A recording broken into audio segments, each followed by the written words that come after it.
மோகன்ராஜ், வாக்கு எண்ணிக்கை தொடங்கிய பிறகு பல்வேறு விரிவான தகவல்களை உங்களிடமிருந்து கேட்டு பெறுகிறோம். தற்போது உங்களுடைய முதற்கட்ட தகவல்களை சொல்லுங்கள். வாக்கு எண்ணிக்கைக்கான ஏற்பாடுகள் எப்படி இருக்கிறது, எத்தனை மையங்கள் அமைக்கப்பட்டிருக்கின்றன, அதை பற்றி எல்லாம் சொல்லுங்கள். கணேஷ், சேலம் மாவட்டத்தில் உள்ள 11 சட்டமன்ற தொகுதிகளுக்காக மொத்தம் 4 வாக்கு எண்ணிக்கை மையங்கள் அமைக்கப்பட்டிருக்கு.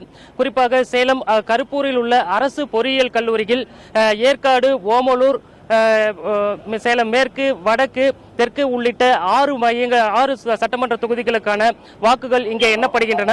இதேபோல ஆத்தூர் பகுதியில் அமைக்கப்பட்டுள்ள வாக்கு எண்ணிக்கை மையத்தில் கங்கவள்ளி மற்றும் ஆத்தூர் 2 தொகுதிகளுக்கும், சங்ககிரியில் அமைக்கப்பட்டுள்ள வாக்கு எண்ணிக்கை மையத்தில் எடப்பாடி மற்றும் சங்ககிரி ஆகிய 2 தொகுதிகளுக்கான வாக்கு எண்ணிக்கையும், மேட்டூரில் அமைக்கப்பட்டுள்ள வாக்கு எண்ணிக்கை மையத்தில் மேட்டூர் 1 தொகுதிக்கான வாக்குகளும் எண்ணப்பட உள்ளன.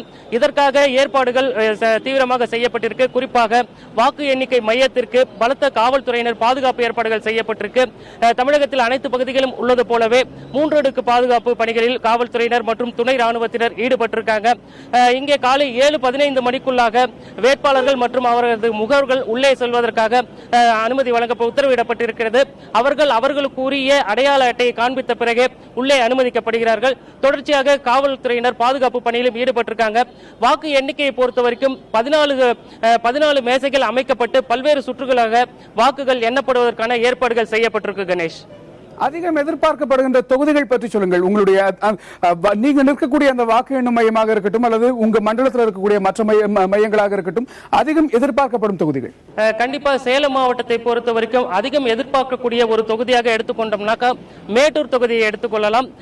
காரணம், அங்கே பாட்டாளி மக்கள் கட்சியின் தலைவர் ஜி.கே. மணி போட்டியிடுகிறார். அதே போல திமுக சார்பில் மக்கள் தேமுதிகவை சேர்ந்த எஸ்.ஆர். பார்த்திபன் களம் காண்கிறார். இதே போல அதிமுக சார்பில் முன்னாள் அமைச்சர் செம்மலை களம் இறக்கப்பட்டிருக்கிறார்.